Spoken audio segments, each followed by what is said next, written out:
Many players have what is called the game mat. There are 2-player game mats and 1-player game mats. If 2 players bring their 1-player game mats together, you create what is called the field. Many duelists use 2-player game mats folded in half to be a 1-player game mat. There are several different zones on the field. You don't actually need a physical mat to play, as long as both players know where the center of the field is. You can actually interpret where all other cards go, relative to the center of the field.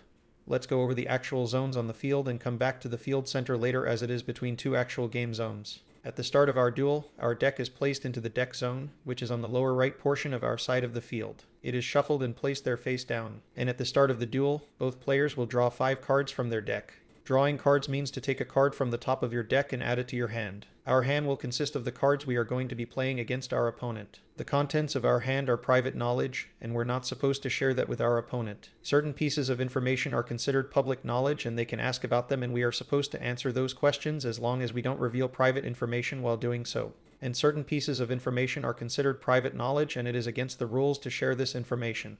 Things that are considered public knowledge are the number of cards in our hand, the number of cards in our deck, the number of cards in our graveyard, the number of cards in our extra deck. If someone asks for these numbers, we can always count the cards in these zones. Also, public knowledge is any other card that is face up on the field or in the graveyards or in the face up banished zones. Pretty much all cards that are face up are generally public knowledge, as well as the card text of any card in the game. If you want to know what any card says, you can look it up on your phone. You cannot demand your opponent answer what a card you believe is in their private location says, as it could force them to reveal private information. In a tournament, a judge can give you the information on any named card. In casual play with a friend, you would look it up on your phone. If a card is searched by a card effect to be added to a private location such as your hand, you are allowed to look at it to verify it fits the criteria of what card was being searched. That way you'll know the card's name before the card is placed in a private location. Once the card is placed in the hand or set, the information is no longer public. If you remember the searched card's name, you can still look up what it says or ask a judge to share the card's text.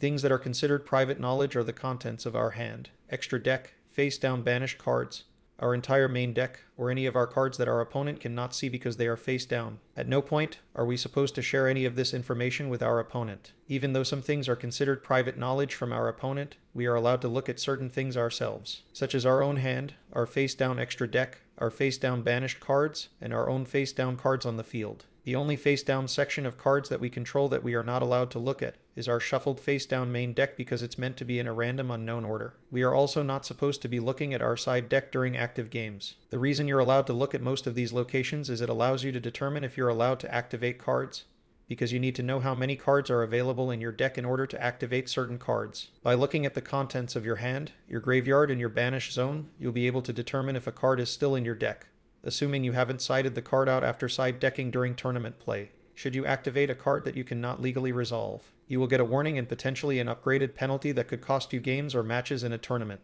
So it's important to know what cards are in your deck at all times. At the start of every turn during the draw phase, the turn player will draw 1 card from the top of their deck to their hand, with the exception of the first turn of the duel, in which case the turn player does not draw a card. This has been the case ever since the 3rd master rule of the game. We're currently on the 5th. The master rule is updated when new types of cards are added to the game, and some rules are completely changed to work with new types of cards and mechanics.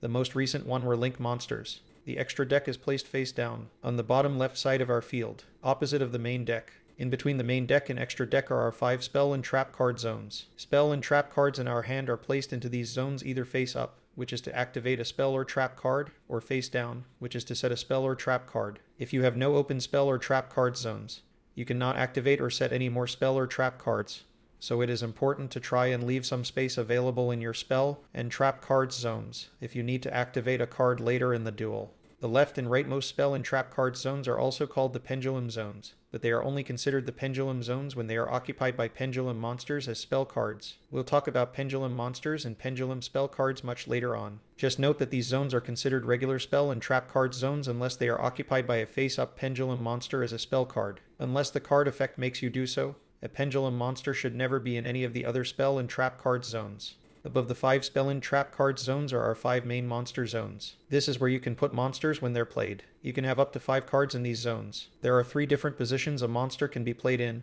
There's face-up attack position, face-up defense position, and face-down defense position, which usually happens when a monster is normal set, which is to place a monster in face-down defense position using our turn's normal summon.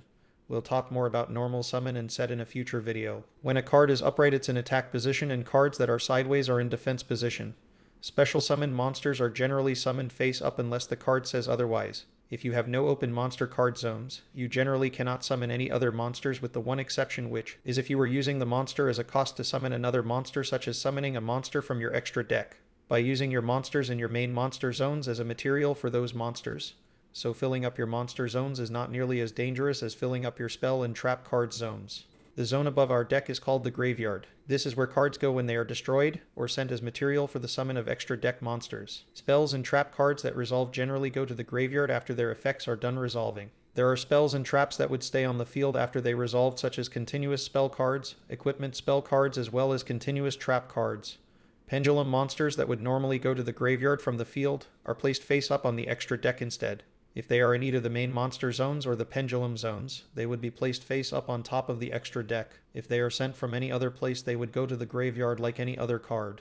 The zone opposite of the graveyard on the top left of our field is called the field spell zone. This is a special spell card zone which can only contain field spell cards. Field spells can be placed face up or face down in this zone. Both players can only control one field spell at a time. To use another field spell, you can send your previous field spell to the graveyard and then activate a new one, or set a new one. The first one is sent to the graveyard and is not considered destroyed. This is different from any other spell and trap card zone. If your other spell and trap zones are occupied by other spells and trap cards, you cannot just simply send them away in order to activate a new one. In the middle of the field, there are two zones called the extra monster zones. These are above the second and fourth main monster zones and are used to summon monsters from the extra deck. Link monster summoned from the extra deck must be summoned to an extra monster zone or a main monster zone that another link monster points to. The same is also true for pendulum monsters that would be summoned face up from the extra deck. They must be summoned to the extra monster zone or a main monster zone that a link monster points to. Link arrows will not allow you to summon monsters into spell and trap card zones or to your opponent's field just because they point there. All other monsters that are summoned from the extra deck, such as fusions, synchros, and exceeds, can be summoned to any main monster zone or the extra monster zone. Monsters summoned from any location besides the extra deck cannot be placed into the extra monster zone. Any monster that makes its way onto your field by any card effect cannot be placed into the extra monster zone unless it's being summoned from the extra deck. Each player can only control one extra monster zone. If you currently control an extra monster zone, your opponent can summon monsters to the other extra monster zone. If you have a monster in the extra monster zone and the other one is empty and you would like to use it to summon another monster from the extra deck, you can. By using the monster you currently control in the extra monster zone, you already control as material, and the new monster could be summoned into either extra monster zone. If the zone is occupied by your opponent's monster, you cannot switch into that extra monster zone. There is a way to control both extra monster zones called the extra link. We will cover the extra link in a future video on link monsters and link summoning. The space between the two extra monsters zones is known as the field center. While it is not technically part of the field, most players actually place an object into this part of the field because it's useful for identifying which zones are being used on the field. If you are playing with game mats that do not have any zones on them, the field center will let you determine which monster is in which zone, whether it's in the center main monster zone or one of the end main monster zones. While a field center is not technically required, it is very useful for keeping proper track of what cards are in which zones.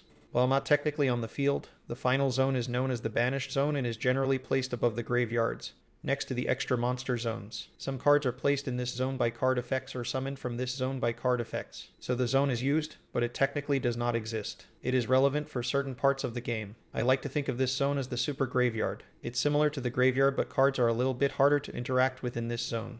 In the next part of this series, we'll learn how to read a Yu-Gi-Oh card and discuss the relevance of the different parts of each Yu-Gi-Oh card.